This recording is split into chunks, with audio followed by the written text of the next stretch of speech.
Patch 4.3 of Honkai Star Rail is the beginning of our war against Asat Pramad, the Lord Ravager threatening to destroy the Arcadia.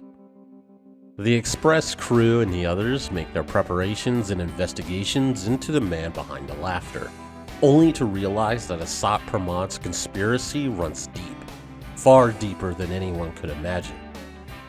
Secrets involving Grafia, the Astral Express, and even our own navigator, Himiko.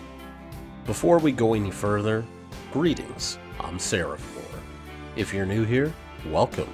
I hope you'll consider subscribing, and if you're not new, welcome back. Let's discuss patch 4.3. The story this time is a step down from 4.2. It has parts that don't feel fleshed out, parts that rehash what we've done earlier, and some eyebrow-raising retcons. Nevertheless, it has its moments, so let's talk about those first. Blade gets his chance to shine in this version. I felt like Blade was always shafted back in the day, as it felt like the writers just wanted to write a cool, edgy character without much substance to them, and use him as ship bait to string people along. He gets some deep characterization here that shows the breadth of his relationships with people he left behind when he was reborn as Blade, as well as with Silverwolf. Speaking of which, I was a big fan of their interactions. The writers do an excellent job of showing how much Blade means to Silverwolf, and how Silverwolf views him as her family. It's sweet and heartfelt, if a tad out of character for Silverwolf. She never struck me as the type to wear her emotions on her sleeve like this. But since she's only shown this side of her to Blade, and by extension the player, I won't knock it against her. With Ashvale, we learn a lot of interesting details about Aha, Ouroboros, and Asat Pramad. The craziest bit of lore we learn is that Aha removed the concept of taste from Ouroboros and his Pathstriders. How that happened, I don't know, but it's alluded to the fact that the concept of taste and enjoying it is a form of elation. This opens a can of worms and implications for all eons. If eons can just yoink concepts from other paths, then what concepts have been taken? Can they do this for every path? For example, could Yaoshi steal the concept of healing from injuries from another path, making that eon and its Pathstriders unable to heal their wounds? This concept is too vague for my tastes. Another bit of lore is about Asat Pramad, as we learn his identity. He was once the former Express navigator, Icy, a masked fool who barged into the Express one day.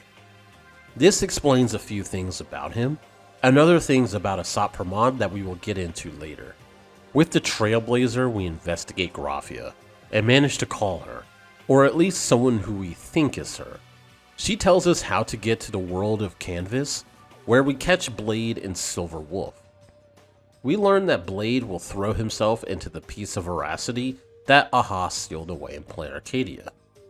That's right, in addition to Aha robbing the concept of taste from Ouroboros, they seal pieces of them away across many different worlds. One such seal is in the world of Canvas, which is why the Phantom Moon games exist in the first place. It's to keep these Ouroboros fragments sealed away with the power of abundance. Anyway, Blade does indeed throw himself into the Veracity's fragment, and it is there Blade gets a deep, introspective look at himself and his past. I like this a lot, as it shows that despite everything Blade has done in the past, he can't fully leave Yingxing behind. It's bittersweet, and seeing Huaiyan, even as a simulacrum, was great. However, everything topside wasn't great. Not long after Blade departed, we spoke with Grafia, who ferried us to the world in Canvas, and after talking with her, we are quick to realize that the Grafia we spoke to at the statue was a fake, and the fake revealed himself to be Asat Pramad. It is through the Lord Ravager that we learn the truth of the Weathering Curse, Grafia, and her lineage. Grafia was found by Asat Pramad as a child, but by then it was too late. So he took her body and remolded it into a Void Ranger / human hybrid, and taught her to paint using the power of veracity. After betraying the destruction and siding with the Trailblaze, the Weathering Curse manifested.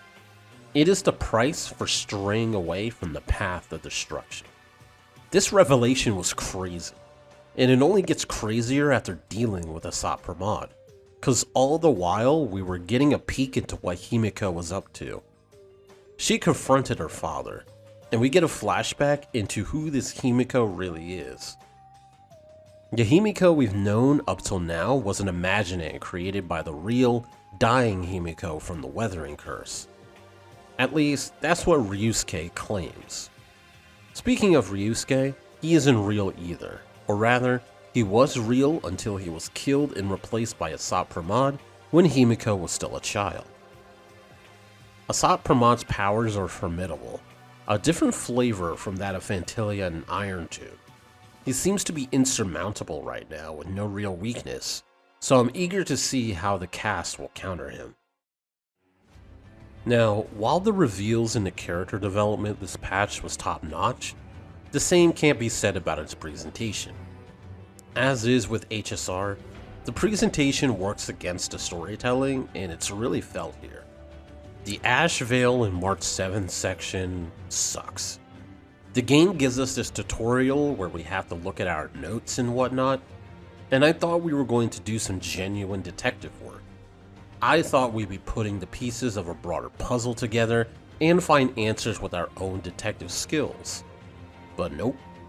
Ron May and Ting Yun show up to give us the answers in the most boring way possible. What a letdown. Also, why did we need to give Ryusuke a tour of the Express twice? What was the point of that? I know what the point is, obviously. To make us put 2 and 2 together, and to put suspicion on him that he's involved with Asat Pramad somehow. There are way better methods of doing this instead of rehashing what we did in 4.1, just with new context. Or they could have just not let us give him a tour in 4.1 in the first place. This is just messy writing and really shows how little the writers trust the players. And finally, in Himiko's flashback, we get to see the Herald of Death in person. And they're just a generic NPC. God damn it. There are also some noteworthy retcons I and others have pointed out. The first one is with Child Yingxing and his hair color. Flashbacks give him dark hair, while official material gave him white hair. It seems like they just reused Blade's model for that flashback when they meant to use Yingxing, or there may be some genuine miscommunication. Either way, the fact that people pointed this out is crazy. What eagle eyes they have.